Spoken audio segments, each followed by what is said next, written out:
Yo les artichauts, bienvenue sur cette nouvelle vidéo. Alors, je pense que vous avez remarqué que nous sommes dans un décor déjà un petit peu euh, différent, hein.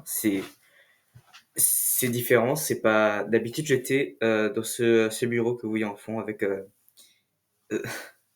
la nappe bleue et les deux globes. J'étais assis là-bas et vous voyez cet endroit ici. Maintenant, c'est l'inverse. Vous voyez, l'opposé au final. Et vous voyez, bien sûr, ces trois magnifiques, je ne suis pas habitué, drapeaux. Alors, aujourd'hui, donc, quel est le programme? Quel est le programme du jour? Je suis professeur d'école maternelle, quel est le programme? Euh, Je m'approche. Alors, du coup, cette vidéo a pris énormément de temps à écrire, parce que déjà, mon script, il fait à peu près 6 pages, ce qui est vraiment énorme. Donc, déjà, voilà. Et aussi parce que ça nécessitait beaucoup d'imagination, de créativité.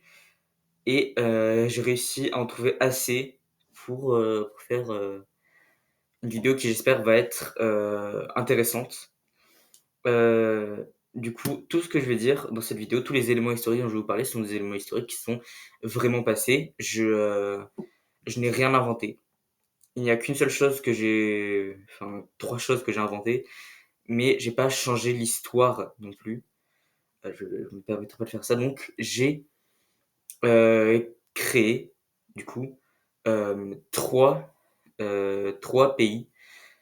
J'ai créé entièrement 3 pays. Et, euh, et voilà. J'ai inventé leur drapeau, leur histoire, leur culture. Et comme j'ai dit, du coup, tous les éléments historiques dont je vous parlais, du coup, tout ce qui est guerre, empires coloniaux, euh, enfin tout ça, tout ce qui est famine aussi par exemple, ça va être du coup des événements qui sont réellement passés. Je n'ai pas modifié l'histoire d'un empire, je n'ai pas modifié l'aspect culturel d'un pays. J'ai vraiment gardé toute l'histoire à la lettre, mais j'ai ajouté des trucs à l'histoire. J'ai pas enlevé des trucs, j'ai pas modifié des trucs, j'ai juste ajouté. Alors, le premier pays dont je vais vous parler, alors, ce n'est autre que San Felipe. Alors, San Felipe, déjà, leur drapeau, je vais vous montrer, bien sûr, c'est celui-ci. Voilà. Donc ça, c'est leur drapeau. C'est moi qui l'ai créé. C'est moi qui l'ai entièrement créé. Donc, les deux barres bleues, euh, blanc au milieu, et bien sûr, juste au milieu ici, l'emblème, le fameux emblème, avec deux petits oiseaux, euh, une couronne de feuilles, je suis confus, voilà, une couronne de feuilles, une croix rouge sur un fond jaune. Alors, qu'est-ce que c'est la signification? Donc déjà, euh, je vais essayer de vous en parler. Donc le bleu et le blanc, c'était un peu juste pour que ça ressemble aux autres pays de sa région. Et l'emblème, alors la croix de ça, je sais pas trop, mais les oiseaux, ça a une signification, on y viendra. Donc, San Felipe, ça se situe en Amérique centrale, voilà. San Felipe s'est fait envahir par l'Empire espagnol en 1524, comme le reste de l'Amérique centrale, bien évidemment. Puis en 1821, ils se sont fait prendre par le premier empire mexicain. Ça aussi, c'est vrai. Presque l'entièreté de l'Amérique centrale s'est fait prendre par le premier empire mexicain, ainsi que le sud-ouest des États-Unis. Mais ça n'a duré que 2 ans avant que San Felipe rejoigne les Provinces unies d'Amérique centrale en 1823, parce que oui, l'Amérique centrale, c'était un pays en 1823. Euh, donc, ils ont obtenu leur indépendance en 1839, ce qui est vraiment tôt, on peut le dire. Mais ils étaient dirigés par une dictature très sévère. Tu n'avais pas le droit de sortir du pays, sauf si tu avais des raisons valables, comme si tu devais aller travailler dans une ambassade, par exemple, des trucs comme ça, si vraiment tu étais autorisé par le gouvernement. C'est pareil pour rentrer dans le pays, il fallait que tu sois autorisé par le gouvernement, donc c'est le gouvernement qui décidait un peu le sort de chaque habitant et même des autres personnes. Donc le territoire, c'était vraiment le leur, ça n'appartenait à absolument personne d'autre, pas au peuple, et ça n'appartenait pas non plus aux touristes quand ils y venaient. Hem, Durant la Seconde Guerre mondiale, les ressources de cacao, qui est les principales sources d'exportation du pays, ils envoyaient beaucoup de cacao dans les pays, en Europe ou en Asie ou même aux États-Unis. C'était vraiment vite, ravagé, il y avait, plus rien à vendre. C'était une grosse, famine et c'était, vraiment en état de pauvreté extrême pour le pays. Ils étaient vraiment, dans le bad, on peut le dire.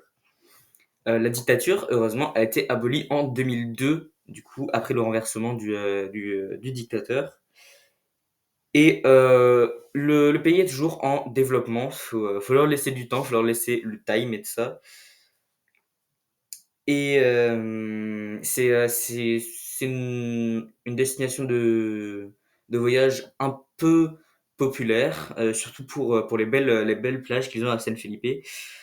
Et même si ça reste tout de même un des pays les plus pauvres d'Amérique centrale, et ça il faut pas l'oublier, le gouvernement reste positif que la situation à San Felipe va s'améliorer et va ne faire que s'améliorer à partir de maintenant.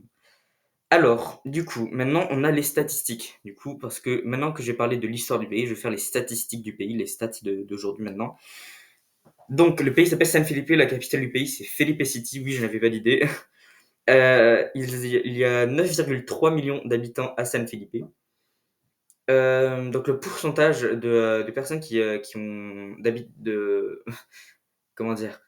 De gens qui sont nés à San Felipe et qui sont partis du pays, qui sont allés vivre dans d'autres pays, c'est seulement 6% de la population. Vous pouvez voir qu'il reste encore des traces. Les gens osent pas en fait sortir du pays parce qu'ils se demandent ce qui peut bien se passer dehors. Ils n'osent pas. Il y en a des braves qui ont tenté, du coup 6% de la population, c'est quand même pas rien. Et oui, la plupart des gens n'osent même pas voyager ni rien. Ils ont trop peur, ils restent pour l'instant à San Felipe. Ça va s'améliorer sûrement, mais pour l'instant, on sait pas trop. Le pays où la plupart des Philippins euh, partent habiter, c'est les États-Unis avec 53% des immigrés qui vont aux États-Unis, notamment en Californie. C'est vraiment l'État où il y a le plus de Philippins. Euh, donc, le pays qui a le plus d'immigrés à San Felipe, en revanche, c'est le Honduras, assez surprenant, avec 76% de tous les immigrés habitant à San Felipe. Du coup, ça veut dire que 76% des gens non philippins qui habitent à San Felipe, ils viennent du Honduras, ce qui est quand même énorme. Et je pense que c'est parce que le Honduras aussi, ils ont souffert d'une dictature, et ils ont un peu besoin de voyager, de partir, d'aller dans un autre pays qui a vécu la même situation, qui peuvent comprendre. Et voilà. Alors, les pays frontaliers de San Felipe sont au nord le Mexique, à l'ouest le Belize, au sud-ouest le Guatemala et au sud le Honduras. Ah, et à l'est, pour vous laisser là-bas, à l'est, la mer des Caraïbes. Voilà. Donc, vous pouvez localiser un peu où c'est. Donc, la langue officielle, c'est l'espagnol. Ils parlent espagnol à San Felipe. Mais 33% de la population parle anglais en tant que langue secondaire, parce que oui, même si c'était un pays restreint, ils apprenaient quand même l'anglais à l'école. On ne sait pas trop pourquoi, hein, ils ont juste fait ça, c'est leur délire.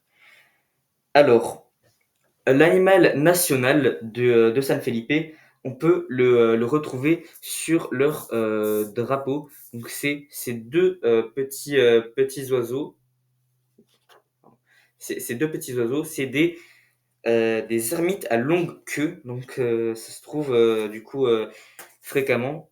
À San Felipe, il y en a beaucoup, ils aiment bien se balader et ils sont pas apprivoisables, mais les gens de San Felipe aiment bien quand même, les caresser ou juste les voir, ils font partie de la culture et c'est sûr que San Felipe sans les ermites à longue queue, ce serait un peu, plus triste au final. Ce serait un pays un peu plus triste et c'est ces oiseaux-là qui donnent un peu de vie, enfin qui donnaient un peu de vie quand c'était une dictature, notamment. Le sport qu'ils aiment le plus à San Felipe, vraiment, c'est le football. Je sais pas si j'ai besoin d'expliquer pourquoi. Un pays d'Amérique centrale, forcément. Ils sont plutôt pas mal au football. Ils ont participé à quelques Coupes du Monde. Ils n'ont jamais gagné. Ils sont dans l'équipe de FIFA, mais voilà. Le président de San Felipe, c'est Joaquim Alvarez. Donc voilà, des bisous. Et la religion la plus répandue à San Felipe, c'est le catholicisme romain, comme dans à peu près l'entièreté de l'Amérique au final. C'est assez fou. Ok, maintenant on va passer à notre deuxième pays. J'ai fini de vous embêter avec San Felipe, maintenant je vais vous embêter avec un autre pays. Et ce pays, ce n'est autre que Polotno. Alors, oui, le drapeau il est pas centré. Faites semblant que les étoiles elles sont centrées, d'accord. Alors, et faites semblant aussi que le bleu il est plus clair. Normalement il est plus clair que ça. Voilà, maintenant que vous avez assez vu le drapeau. Polotno, c'est un petit archipel dans la mer des Philippines. Si vous ne voyez pas ce que c'est à l'est des Philippines, entre les Philippines et les territoires américains comme les îles Mariannes du Nord ou Guam. Et c'est au sud du Japon. Voilà. Donc, le petit archipel de Polotno a été découvert par Magellan en 1524. Puis en 1567, les îles sont fait occuper par l'Espagne, donc encore l'Espagne. Vous pouvez voir que l'Espagne n'y apparu pas une mais deux fois dans la vidéo. Ils sont chauds. Puis pendant le XXe siècle, c'était vraiment la pire période pour Polotno. Ils ont appartenu à plein de pays. C'était vraiment une colonie un peu phare au final. Donc voilà. Alors, juste un mois après avoir obtenu leur, pardon, leur indépendance en 1901, l'archipel s'est fait envahir par les États-Unis. C'est devenu une colonie américaine, tout comme Guam et les îles Mariannes du Nord, ainsi que les Philippines. Euh, Puis, du coup, en 1914, au tout début de la Première Guerre mondiale, Polotno a été vendu par les États-Unis à l'Empire japonais. Donc, c'est devenu une colonie japonaise à la place. Même si la Première Guerre mondiale n'a pas vraiment affecté la population polonaise, euh, oui, je sais, ça ressemble à polonais. Beaucoup de gens du Japon, de japonais, se sont installés à Polotno. Vraiment, il y avait beaucoup de gens. Ils ont repeuplé l'île qui était pas déserte, mais il y avait peu de gens. Les peu de gens, c'était vraiment ils étaient là depuis longtemps, c'était des tribus qui étaient là depuis longtemps. Et ça a un peu tout chamboulé quand les Japonais sont arrivés à cause de la guerre. Euh, voilà, ils sont surtout installés, du coup, les Japonais, sur l'île principale, la plus grande île, Gran Polotno. Après la chute de l'Empire japonais et à la fin de la Seconde Guerre mondiale, du coup, en 1945, les îles de Polotno se sont fait réintégrer aux États-Unis. Et oui, encore une fois, on est de retour aux États-Unis. Et c'est seulement en 1990 que Polotno obtiendra son indépendance après un référendum tenu avec les États-Unis. Donc, ce pays s'appelle Polotno. Sa capitale, c'est Caraya. Et attention à comment vous l'écrivez parce que c'est écrit Q-U-A-R-A-L-L-A, Caraya. Il y a 6,3 millions d'habitants à Polotno, ce qui est franchement pas mal pour un archipel aussi petit. Le pourcentage d'habitants de Polotno qui habitent dans d'autres contrées, dans d'autres pays, le pourcentage de Polotnais qui n'habitent pas à Polotno, c'est 40% de la population, bien plus élevé qu'à San Felipe parce que eux, ils n'étaient pas coincés.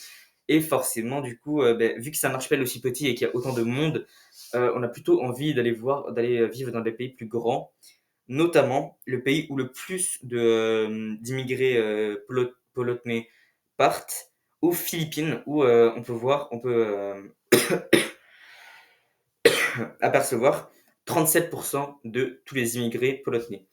Mais d'autres pays dans lesquels on aime bien aller habiter depuis Polotno, c'est aussi en Indonésie, on aime bien aller en Indonésie, au Japon, parce que forcément on s'est fait envahir par le Japon, du coup on y en va. Et aussi, bien évidemment, les États-Unis, ça paraît assez évident, ainsi que l'Australie parfois. Euh, la, le, euh, le pays où. Je sais pas comment on dit.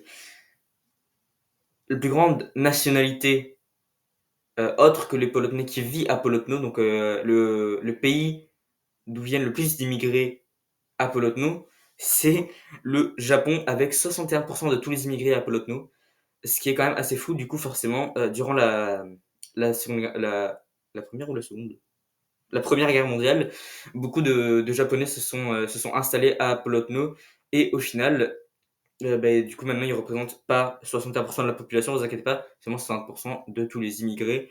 Ça ressemble à peu près, je dirais, peut-être 10%, non, même pas, moins de 10% de la population, donc en vrai, ça. C'est frontalier forcément que à la mer des Philippines de tous les côtés.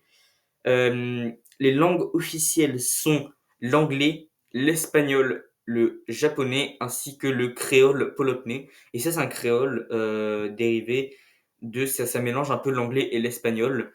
Et ça rajoute aussi ses propres mots, son propre accent. Et ça donne un mélange un peu étrange et très incompréhensible pour les autres pays. Donc c'est un côté un peu plus isolé, ça. L'animal national de Polotno n'est pas visible sur leur drapeau, mais c'est le tarsier. Je ne sais pas si vous voyez ce que c'est. C'est comme une sorte de singe minuscule qui peut aussi se retrouver aux Philippines avec des yeux énormes. C'est vraiment très hideux. Je vais faire une recherche Google. Et ok, alors c'est en effet ça dont je vous parle. C'est ça leur animal national. Oui, c'est pas très beau, je l'admets, mais bon, ils font ce qu'ils veulent, hein. Le sport préféré des gens de Polotno, c'est surprenamment le basketball. Et oui, les gens préfèrent le basket au-dessus du foot. Et ça largement, parce que le foot, c'est pas trop répandu là-bas. On préfère largement le basket. Le président de Polotno, c'est Cecilia de la Cruz. Voilà, donc un nom assez espagnol. Ils ont beaucoup de noms très espagnols là-bas, ou japonais forcément. La religion la plus répandue dans le pays, c'est aussi le catholicisme romain. Et le fruit national, j'ai ajouté que pour ici parce que cette stat, elle était un peu plus courte que les deux autres. Le fruit national de Polotno, c'est le durian, qui est absolument délicieux, goûter. Et enfin, notre dernier pays, celui pour lequel je me suis vraiment le plus investi, j'ai mis le plus d'histoire, ça remonte à avant Jésus-Christ. Et j'ai vraiment mis tout mon cœur dans ce pays-là. Même dans le drapeau, c'est vraiment celui où j'ai mis le plus d'efforts. Donc je suis très content forcément de vous présenter la Chilianie. Alors ça, c'est le drapeau que j'ai confectionné pour la Chilianie. Et j'en suis pas plus faire, je trouve qu'il est très joli. Voilà. Alors, maintenant, la Tchiljanie s'est fait envahir par la République romaine en 69 avant Jésus-Christ. Et ça, encore une fois, du coup, c'est à peu près la même période que... Ah oui, j'ai oublié de dire où c'était. Donc ça se situe dans la mer Noire, mais ce n'est pas une île, attention à ne pas confondre, c'est pas une île, c'est frontalier à d'autres pays, je veux dire lesquels après. Mais ouais, c'est sur la mer Noire, quoi. Donc la Tchétchénie se fait envahir par la République romaine en 69 avant Jésus-Christ, après en même temps que tout ce qui est Turquie, Géorgie, sud de la Russie, tout ça. Qui deviendra ensuite du coup de l'Empire byzantin, forcément, en 1076. Donc là, cette partie-là, ils étaient un peu tranquilles, ils faisaient leur propre bail.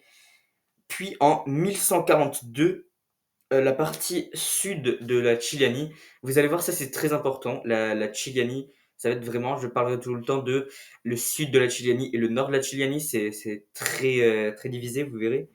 Donc le sud de la Tchilénie s'est fait, réintégrer dans, l'empire byzantin. Hem Puis cette région, donc le sud de la Tchilénie, sera le centre même de, l'empire Trébizon. Oui, le nom il est rigolo, Trébizon. Donc de l'empire Trébizon, jusqu'à ce que, l'empire, fasse faillite en 1461. Donc c'était un empire pendant quelques centaines d'années, pas mal.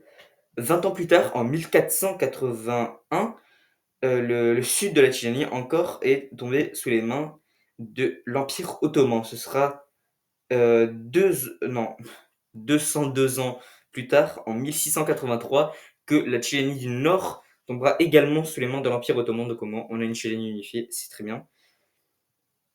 Hem, donc le pays fut, libéré de l'Empire ottoman en 1829.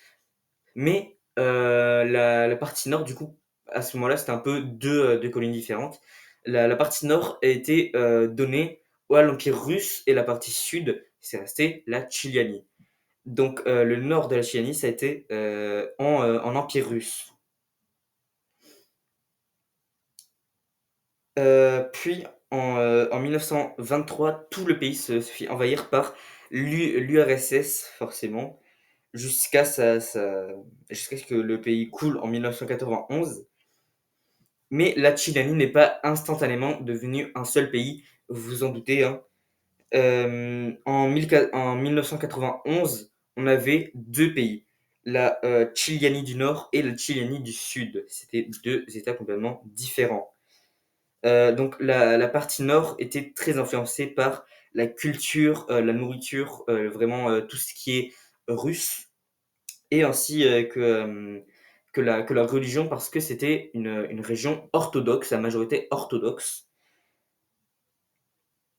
tandis que le sud était, influencé par une culture turque avec une majorité de musulmans sunnis.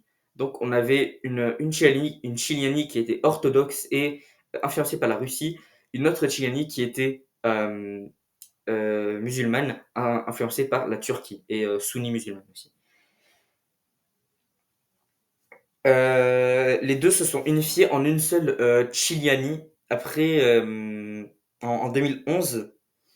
Donc après que des gens aient protesté en Tchilyanie du Sud, et en Tchilyanie du Nord aussi, mais qui souhaitaient être un seul pays, qui souhaitait être uni, une seule Tchilyanie comme auparavant.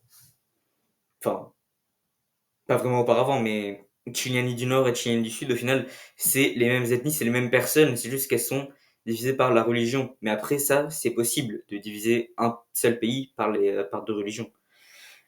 Donc la capitale sera localisée en, Tchilyanie du Nord, et ce sera un peu la Tchilyanie du Nord qui sera la plus importante des Tchilyanies, ce qui veut dire que le pays deviendra au final un pays orthodoxe, majoritairement. Mais il y aura aussi beaucoup de musulmans. Donc le pays, c'est la Tchilyanie. Si vous voulez savoir comment c'est écrit, c'est Tchilyanie. Et la capitale, c'est Dnalio. Et ça s'écrit Dnaliyo, Dnalio. La population, c'est la plus élevée jusqu'à présent, 16,4 millions d'habitants, c'est plutôt pas mal. Le pourcentage de Tchiliens, pardon, qui habitent dans d'autres pays, c'est seulement de 8%. Donc là, on se rapproche plus de San Felipe. Parce que oui, il y a un truc que j'ai oublié de vous dire, c'est que la Tchilénie du Nord était, avant l'unification en 2011, une dictature, et la Tchilénie du Sud, c'était une république complètement normale. Voilà, c'est un peu ça aussi les différences. Bref.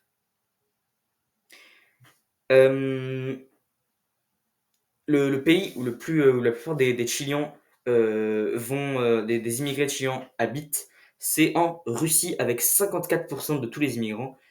Euh, donc, ça nous fait à peu près un peu plus de 500 000 personnes chilianes en Russie, ce qui est pas mal.